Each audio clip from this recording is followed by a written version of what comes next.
You're listening to the Good Question Podcast with Richard Jacobs. Our goal is to make each of our guests exclaim, that's a good question. I don't know the answer. Because when that happens, it means you, the listener, may be inspired to learn more beyond the interview and to ask great questions yourself that lead to new insights. In this podcast, we cover historical and current anthropology, comparative religion, and history. Welcome, and let's get started. Hello, this is Richard Jacobs with the Good Question Podcast. My guest today is Wes O'Donnell. He's a journalist. He has a YouTube channel, Wes O'Donnell on YouTube, and Wes O'Donnell Eck. Wes is a filmmaker. He directed an award-winning short film called Memorial Day, which got the best drama at the Oregon Cinema Arts Festival, and a special mention at the One Reeler Short Film Competition in LA. He's also the occasional co-host of Mysteries Decoded on the Cartoon Network. So I think this will be a fascinating conversation. We're going to talk about AI in warfare, and we'll go from there. So welcome, Wes. Yeah, thanks, Richard. I'm happy to be here. Big fan of the podcast. Well, thank you. So how did you first get involved in AI and warfare? Was it just through your journalism that you started seeing stories about it, or, how did you run into it? Yeah, so I served in two branches of the military. I served in the Army infantry, and then after a few years of that, switched over to the Air Force and worked on surveillance radar on the E-3 Sentry, which is that big Boeing 707 plane with a rotodome on top. You might recognize it. And it was really in the Air Force where I was smitten with technology. I sort of fell in love with all of the high-speed things that our Air Force is working on behind the scenes. And yeah, the AI is really just the next iteration of applying this to make sure that we're all safe here at home. Yeah, I would think that's, on one hand, I would think like the military would embrace it. But then again, everything the military would be cautious and still want to have their hand on the trigger. But, the AI, I guess, would help in the decision making. I just don't see the alphas kind of that run the military or in it submitting their decision making to an AI. What do you see? That's actually a fascinating observation. And the reason I say that is because you're exactly right. Like, there are a lot of folks who are very uneasy about giving a machine the ability to make the kill decision. Like, that's full of ethical and legal implications. Like, I mean, who do you hold accountable if the AI commits a war crime, right? And I think that knowing that and setting that aside for a second, the military is still compelled to go down this path. And the reason is because our adversaries, China and Russia, near-peer adversaries, are absolutely pursuing this. And in fact, we're seeing it on the battlefield in Ukraine. And we're seeing how the kill chain, which is, this military jargon for I want to shoot something and here's how I'm going to go find it and shoot it, which is find, fix, track, target, engage, and assess. That normally takes days or weeks or maybe even months, depending on who your target is. Well, AI is compressing that kill chain to seconds or milliseconds. And that's an advantage that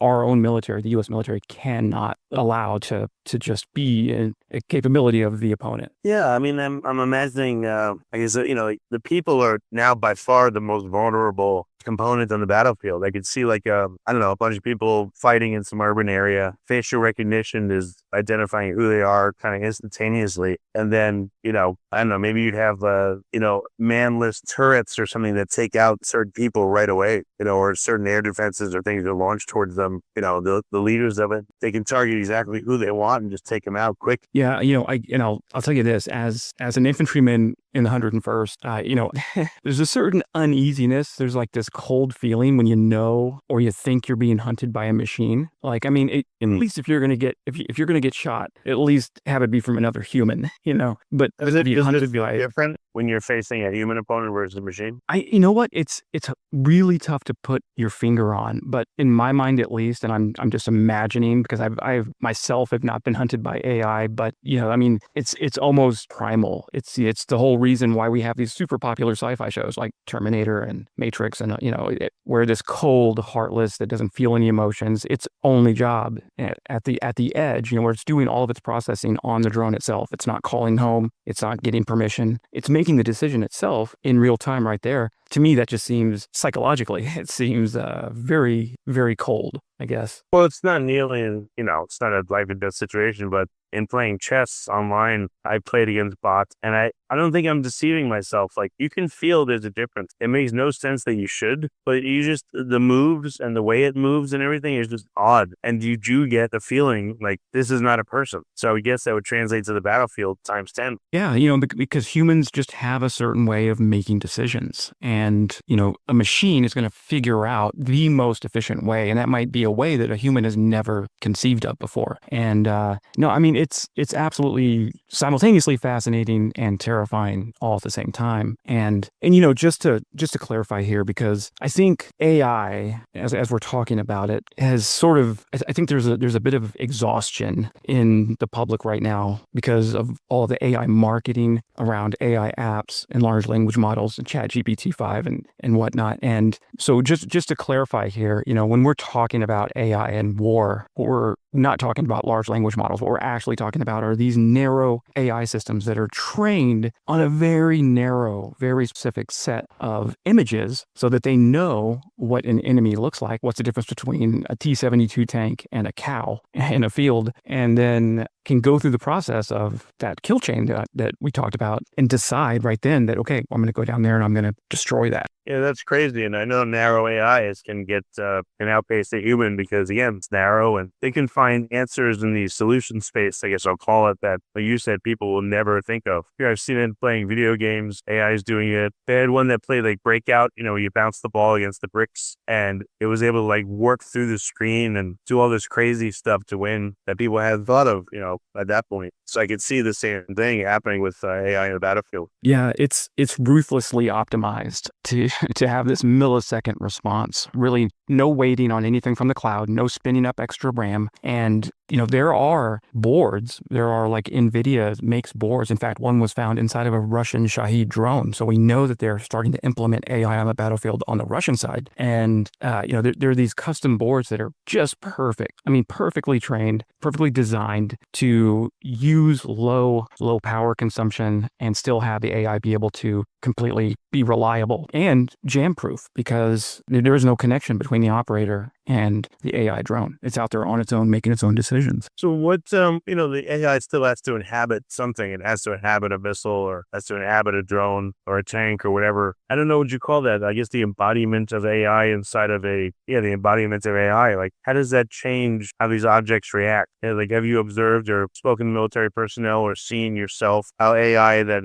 is running a drone makes it act differently than otherwise? Yeah. So I've sort of done a deep dive into some of the research scientists. I've interviewed quite a few of these guys who are working on training the AI on a large server and then compressing it down into a drone-sized edge computing device, like a drone, or in Ukraine's case, they have these Sky Sentinel turrets, which on their own, they'll shoot down a Shahed drone without any input from humans. And the process itself is fascinating because the AI on the drone itself has to know, it has to be trained, and it has to know what its target looks like. And so what you have is all of these good images and bad images and pixelated images and videos from open sources on YouTube, any GoPro footage that somebody picked up in Russia or in the Donbass or in eastern Ukraine, thermal, infrared, radar. You take all of this stuff and you feed it into the AI's training data. And humans then, and we're talking sometimes dozens, sometimes hundreds of humans, digital laborers, have to go in there and outline every tank, every truck, every trench, every sheep that wanders into the frame. And then they start training the AI by example with this supervised learning. And they say, okay, this blob over here is a T-72, and this is a burnt out BMP over here, and ignore the cow. And then they hold back some of these images for validation to test the AI to make sure that it's actually able to, at almost 100% accuracy, constantly target the right thing. So maybe you might have a narrow AI whose only job is to go out and hunt Russian T-72 tanks. And the challenge is that Russian T-72s look very much like Ukrainian T-72s. So, there's a lot of nuance in there. And then after they've trained this... You wouldn't make an AI that would go after anything Russian because that's not narrow enough. They have the ones that actually go after just a specific model of weaponry vehicle, let's say. Right, based on any of these open source images that they can find. And, and then you throw in the fact that, you'll have on both sides, in this case, the Ukraine-Russia war, them adding all kinds of counter-drone measures, physically attaching them to their vehicles because drones are constantly slamming into the sides of these things. Yeah, and it changes the silhouette. The AI needs to be retrained. But that all of that training with those images and video and IR feeds, all of that is done on a large server, not the drone itself. The process of actually shrinking it down, what they call quantization in the AI world, is taking that now highly trained AI and getting it to fit on a little bitty board. Maybe it's a Raspberry Pi, maybe it's an Android board from AliExpress, or an NVIDIA Jetson Orin, which is right now one of the most popular. And when you shrink that down, it fuses the layers, it strips out all that inefficiency, and it gives you this streamlined GPU-ready AI on the drone that can run in real time without the cloud and really go out there and just make the kill decision. I mean, you've seen these in action on footage or even live. Like how effective are drones that are programmed in this way? I have seen some footage from Ukraine. I have a contact over there who really got me deep into this AI and warfare after I published the YouTube video on the Sky Sentinel, which is their AI-driven defensive turret system that shoots down Shaheeds around Kyiv. After publishing that video, it was more successful than some of my other videos, and then I started talking to a bunch of folks in Ukraine about looking deeper under the hood, getting my hands on some of this stuff. And it's extremely scary. The first thing that came through my mind is I just graduated law school in April, with the goal of continuing to talk more about technology regulation and artificial intelligence on the battlefield. And the first thing that popped in my mind when I'm watching this stuff is, there are serious ethical and even legal implications here, because the technology is moving faster than our bureaucracy can make laws or regulations or treaties between nations. It's just we just move so slow as humans. There's absolutely no way that we're going to be able to catch up without some sort of Apollo program for battlefield AI, which nobody's really talking about right now. Everybody's talking about ChatGPT 5, which is fine. I mean, it's a large language model, but it's not killing people. Right. I mean, what did you see that concerned you? So let's say I put out a drone, it's supposed to kill a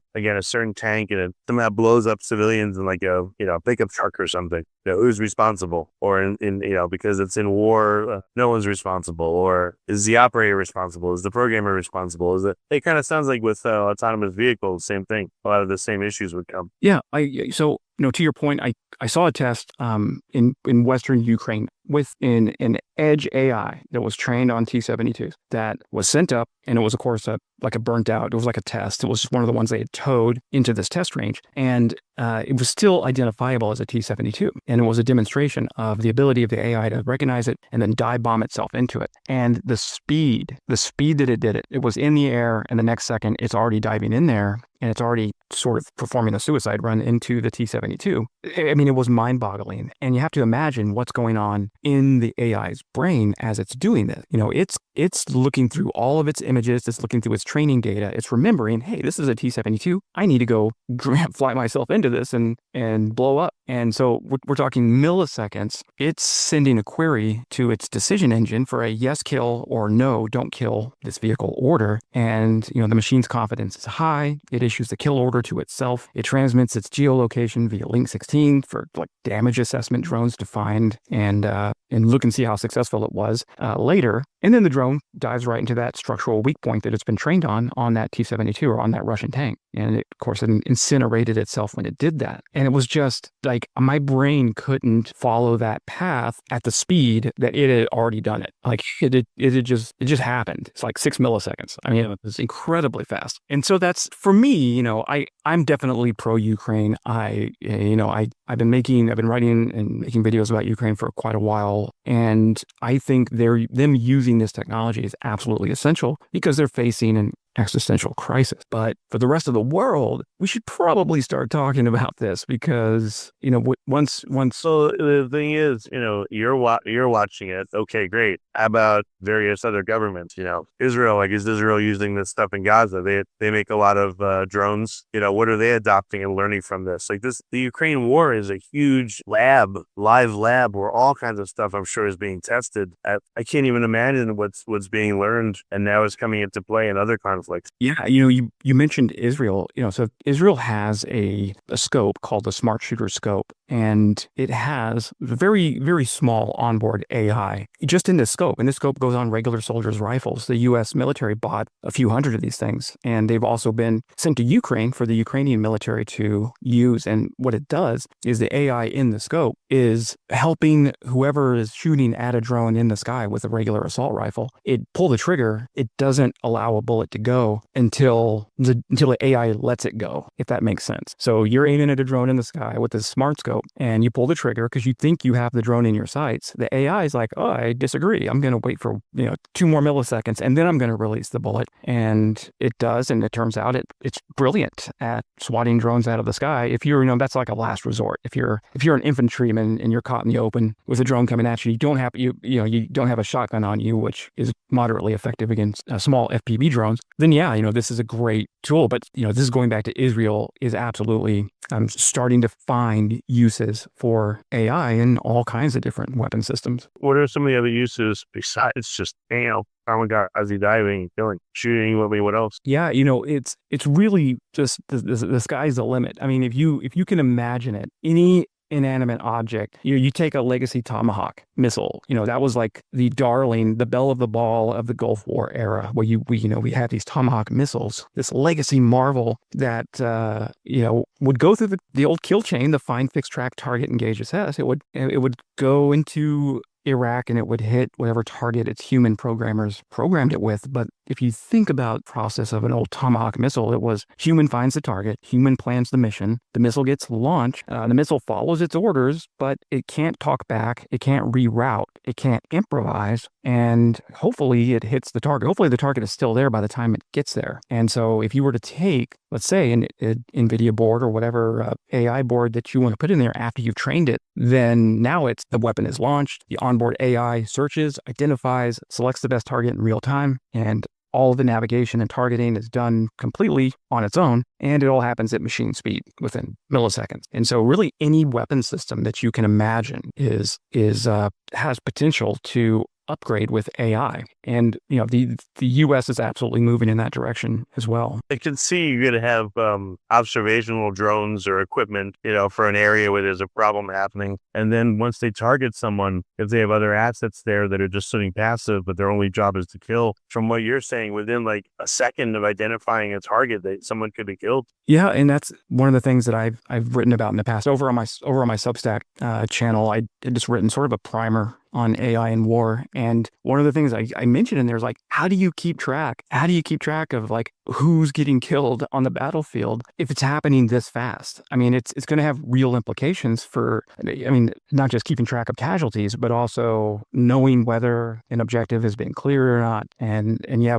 there's absolutely the need to have some sort of ISR or intelligence, surveillance, reconnaissance asset somewhere close by that can monitor all of this happening. And then, that's the part that I think you just mentioned that is definitely not top of mind. That's something that's sort of secondary to this arms race that's happening right now between China and the U.S. mainly. So, what else have you seen? What other AI technologies? So I guess there's targeting, tracking. You said, I don't know the word is for killing, but engaging, I guess. What other kinds of, AI have you seen out there that are being used? Yeah. So, other than putting AI into like an actual scope for a weapon and then having the drone itself be the one to make the kill decision and fly itself, assuming it's got some kind of explosive payload. I've seen AI in a lot of intelligence. So something more along the lines of think like AI-driven command and control, right? Sort of like data fusion decision support, targeting, electronic warfare. They have a lot of opportunities there to have AI speed up the process of, instead of a general hunched over a map with a cigar, that picture is gone. Now it's about fusing all of these sensor feeds. You have data coming in from an F-35 that's using its radar to track known targets in the area. It's fusing together data from space-based assets, so satellites. You have a team on the ground who is designating targets. All of that has to be put together. And, typically we do have neural nets and we have some machine learning that can do this, sort of the old-fashioned way of compute. But once you insert AI into this, an AI that's very narrow and very specifically trained to take all of this data, synthesize it very quickly, and turn around and give commanders options. Okay, so this is the option that's most likely to succeed. This one has a 98% virality score. This one might go viral, and so, this is your best option to attack the enemy. This is your second best option. And it's going to do this in seconds to minutes after it's, constantly looking at all of this intelligence, surveillance, and reconnaissance data. It's just mind-boggling. What about swarm behavior, intelligence with drones? Yeah, swarming is sort of it's really less about bees and more about chaos on demand. At least that's what I think of when I think of swarming.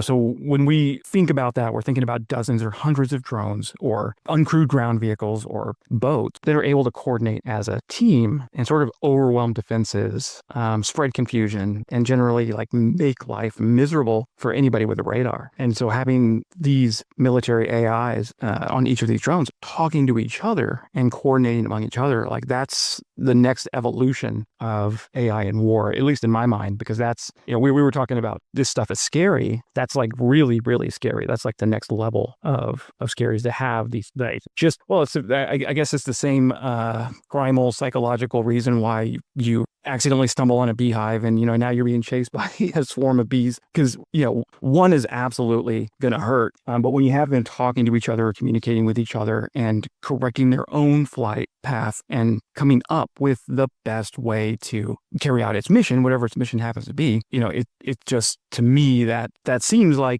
guess maybe it's scary because there's no defense that I can think about how to counteract that. Right, you can't bluff electronic. AI now is not there yet, but that robot dog from Boston Dynamics. Have you seen it? Well, imagine it was just a robot dog where it just had an apparatus where it would bite you. So imagine a pack of them, 5 of them around you, attacking you. You're fine. You'd be done in a second. There's no defense. Yeah, it's coordinated attack. Right, it's something impossible. Yeah, we play. Yeah. Well, we were. What's funny is I was talking to this guy I served with in the Air Force, and I'm like, hey, why is it? Because he moved on to the National Security Agency, and I'm like, hey man, why is it that we have this AI dog? We've had not AI dog. We have this robot dog with Boston Dynamics, and we sort of have robots in the United States, but they're always in R&D. They're never going out there. And then I don't know if you've seen the news, but Chinese company Unitree just released this fully articulating robot that can do kung fu and party trick. And I'm like, why are we so far behind on robotics? Because the next evolution is putting these AI systems into robots. And now we're embodied cognition or something. Yeah, I think I actually heard that. Yeah, embodied cognition. With Unitree, I think what they've done, and I don't know what AI or even what processing they have on board their newest robot, their human-shaped robot. I believe it's an NVIDIA Jetson, the same AI board that was on the Shahed drone that the Ukraine shot down from Russia and then dismantled it and noticed that it's got onboard AI. But the fact that China is willing to iterate in public, so they're willing to release a product in public and then take notes on it and iterate on it and improve on it, while our robotics are sort of stuck in R&D perpetually, is really the takeaway from this conversation I was having with with my buddy in the NSA. And so, ideally, one day humans will stay home, and if we need to go to war, we'll just send our robots out to fight their robots. Yeah, but I guess this gets into the topic of the different kinds of drones too. So I would guess there's reconnaissance modified ones that are specialists in that. There's kamikaze ones. There's defense ones. Let's say, a power plant or some water treatment plant. You would want to have a bunch of defense drones in and around it in case it gets attacked. So yes, there's all these different kinds. What am I missing? Any kinds that you've seen? Other ones, again, besides reconnaissance and Yeah, well, this goes sort of in line with the Sky Sentinel that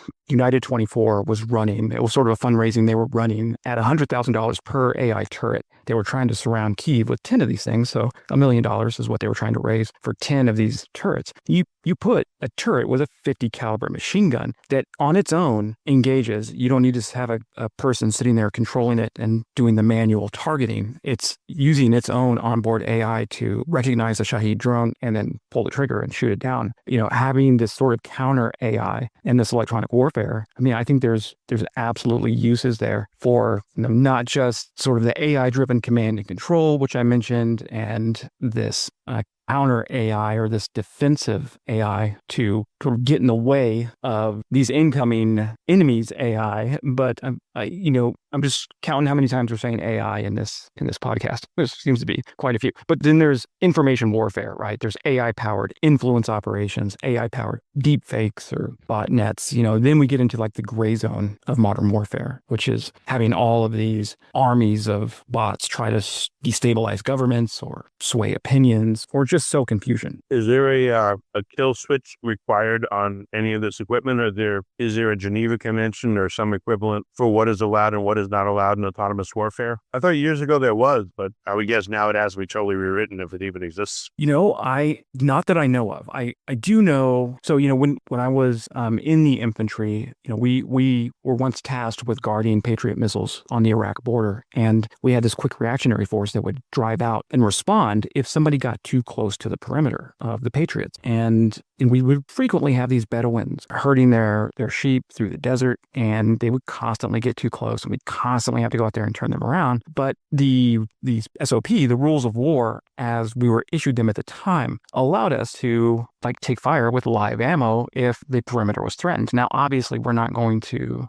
fire on a shepherd and his flock and his kid who happened to be with him. But had there been an AI following the rules of war in that spot instead of us, it would have executed its programming completely within the standard operating procedure. And it would have, in my mind, at least committed a war crime. And so, I think there absolutely needs to be a discussion, not just about, and I don't want to say how to regulate this. I mean, it absolutely needs to be regulated, understanding that our enemies are also working on the same thing at the same time. But how do we do it more quickly? Because I think that's where we're failing. We need to be able to have the bureaucracy move at the speed that the technology is advancing. Otherwise, we're just not going to have a legal framework to control this. Well, you certainly don't want a kill drone deployed with no ability to stop it. Yeah, and I don't know of any kill switch to my knowledge of any of the things that I've seen. Now, I'm sure the United States has a couple of AI stuff, the Loyal Wingman program.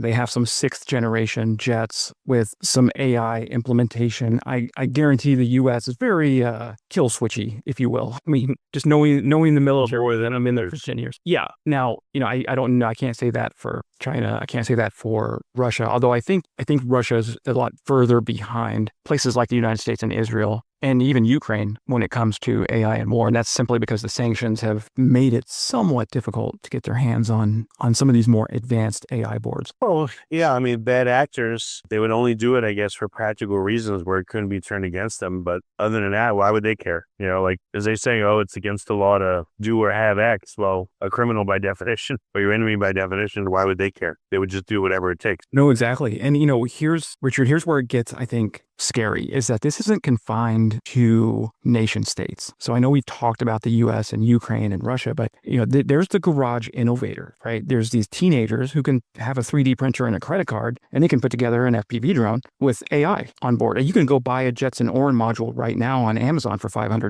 It's these mercenary tech firms. It's the open source collective. Even US Special Operations Command has learned to shop at Best Buy when the bureaucratic machine can't deliver on time. So what we've really stumbled into is everybody now has the ability to create an AI kill machine if they really wanted to. And I mean, and the barrier to entry is not very high. So, you can have a guy build a drone to take out his ex-girlfriend who, cheated on him. This is something that I believe we'll see in the next 5 years somewhere in the U.S. is we're going to start to see sort of these domestic terrorist opportunities because the barrier is so low for this high technology. Right. That's what I mean. Instead of a crazed gunman going in somewhere, you just send a drone in or a couple. Right. Yeah. I mean, it's scary stuff. And, it's everything's open source now. So this stuff doesn't have a top secret sticker attached to it. And DARPA, the U.S. military is not keeping it top secret. Anybody can go online right now. I mean, even ChatGPT will help you through it. It'll even talk you through it, how to take an NVIDIA Jetson Ore and put it into a drone. And then it's just up to you to get your hands on the payload or the explosive. It's absolutely scary. And, federal law enforcement, local law, like municipal law enforcement, these agencies, I promise you, are not even thinking about this. And so, I mean, I'm not trying to be an alarmist. I'm not trying to come on here and scare your audience. I just think that we're entering a new era that is part of the AI conversation. It just goes far beyond the ChatGPT conversation. What bodies are thinking about, ethics policies and code to propose to regulate this? And what are they proposing? Any insight there? I might be wrong about this. I believe there is an organization at the Pentagon and within the U.S. Department of Defense that does have an ethical framework that they're trying to put together for these exact scenarios. We're talking about one very narrow department that's going to cover U.S. military use, so the Army, the Air Force, the Marine Corps, for using some of these AI systems. That still leaves vast swaths of the government under the current administration to either make this a priority or don't make it a priority. And I'm just trying to think right now if there's anybody else, allies-wise, Australia maybe. The UK has probably got an ethical framework that they're putting together right now. So, I mean, I know that there are several organizations, there's several governments that are thinking about how to get this sort of under control before we suddenly have swarms of pillbots out there flying around. It sounds like the companies that are producing this stuff are like, balls to the wall, trying to innovate and get it out there. And then when you talk about the regulation, it's like a sleepy, half-hearted, we should probably think about it. It doesn't bode well for what's going to happen. Well, that's just sort of the way innovation always, I guess, and for me personally, I think a certain amount of regulation can be healthy. It can save lives in certain instances. I'm definitely not about regulating everything all the time. I think that might stifle innovation to a certain degree. And so now we're sort of tiptoeing into politics because, there's absolutely one side that wants to deregulate everything in the interest of the free market. And then there's, the other side that thinks that there needs to be a lot more regulation. So, if you have somebody like Palantir or Anduril, which are U.S.-based companies that are really heavily creating AI weapon systems right now. Right now, the current administration is a dream come true because it's definitely against regulation. It's not in a hurry to go in there and say, hold on a second, don't we need to take this a little bit slower. And maybe that's the right way to do it because our adversaries are working on this stuff without any regulation whatsoever, and they will field it. And if we don't have the answer to that, then it turns into an existential crisis. Well, like this G6, G7, G8 need to, I don't know what body would be powerful enough, but NATO, UN, whatever. There needs to be a grand convention on what to do and set out frameworks right away. It doesn't mean obviously that certain nations will adhere to it, but at least if they don't, there's a framework in place where they could, be shunned by the rest of the world, sanctioned, whatever it may be. But having nothing, what good is that going to do? Well, I'm absolutely less versed on the policy side at the moment. But what I will tell you is this: it's very much I've heard AI likened to nuclear weapons. And it's something that I think yes, we need to have an international framework. I think it's sort of like the Treaty of Non-Proliferation to be able to put something together where all nations can agree. Hey, we're not going to develop nuclear weapons in exchange. We're going to allow, in exchange for Zimbabwe to not acquire nuclear weapons, then they'll get access to nuclear energy technology, and they'll also have the peace of mind that because they're signatories to this treaty, that their opponents across the street are also not going to be developing nuclear weapons. And so, I think there's real value in having some sort of international framework where we can say we're going to refrain, only these countries have access to these very, very lethal, very, very faster than humans can think weapons. So maybe nuke already provide, maybe this history of nuclear weapons on our planet will provide sort of a scaffolding for us to build the regulations for AI in the future. In my future, I mean, hopefully as soon as possible. Yeah, crazy. What other aspects haven't we touched on that you're finding interesting, fascinating, scary, etc.? Ultimately, I'm just thinking of really making sure that people know the difference between, the AI marketing hype that we're all sort of bombarded with constantly in our everyday lives, and the actual machine learning and the neural networks and the way that these algorithms essentially are able to process this data at the speed that we're seeing it at. It's scary from a certain aspect, but it's also, if you look at the way, it's also inspiring if you look at the way that somebody like Ukraine is using it for a number of different things, not just Sky Sentinel, but they do have an acoustic sensor run by AI using nothing but smartphones, using an iPhone 14 Pro spread out around the country and listening. They can use the AI to tell the difference between something like a Shahid drone, which sounds like a flying lawnmower, and somebody's tractor who's farming 2 kilometers away, and can process all this information and feed it into an AI that knows, based on what direction the sound is coming from, when an incoming threat of drones from Russia is about to strike a particular area, a power plant or Eve or some other village. So, there's definitely good sides. There are positives in Ukraine's case to the way they're using it for defense. Yeah, crazy. So are you going to be doing a book on this, or what's the goal of all your reporting on it and work in the field? Yeah, that's a great question. I'm actually going to build my own AI process here. I'm learning everything I can about it, going through taking classes at Vanderbilt right now as I prepare to take the bar exam and sort of get into the regulatory side of it after law school here. But, for me, I love covering military technology and the Ukraine war primarily. That's what I cover on my Medium and my Substack and now on YouTube. And I think there's an appetite for people who want to know more about how modern warfare is changing. And I will tell you this, I honestly believe that right now we're seeing this tech advance so fast. It's a very unique time to be alive, that we're living right now. It's almost like this technology is like the invention of the aircraft carrier that completely changed between World War I and World War II, the way we fight wars. And so the more I can talk about it, the more I can at least get people excited to look into it themselves, then I feel like my job is done. It's funny. I've seen YouTube channels that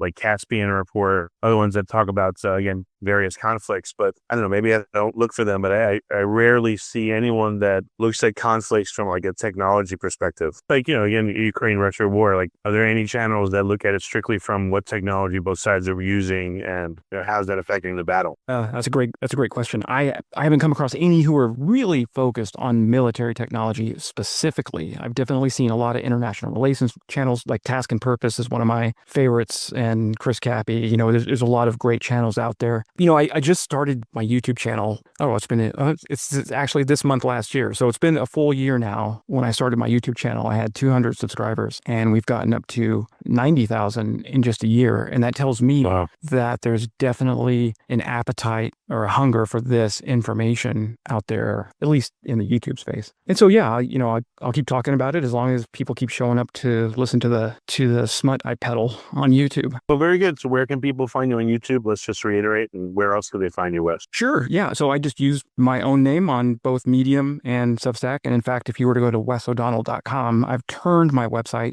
into my Substack page. So that's actually one and the same. My website is the same as my Substack newsletter. And on YouTube, yeah, just Wes O'Donnell. Search for that. You'll see my smiling face on there. And I love making videos. If I could, I would have said I love writing a year ago, but now that I've been on YouTube for a year, I absolutely have fallen in love with making videos. If I could do that all day long, every day, that's what I would do. Well, that's cool. Okay. Well, very good. Well, Wes, thanks so much for coming on the podcast and talking about these issues, which, pretty much no one speaks about. So it's been very eye-opening. Thank you. Awesome. Thanks so much, Richard, for having me. If you like this podcast, please click the link in the description to subscribe and review us on iTunes. Thank you for listening to the Good Question Podcast. Please email support@thegoodquestionpodcast.com if you have any referrals to great guests for us to interview. Visit thegoodquestionpodcast.com to hear more interviews. And please help us spread the word by rating and reviewing us on Apple Podcasts, iTunes, Spotify, YouTube, or wherever you listen to this podcast.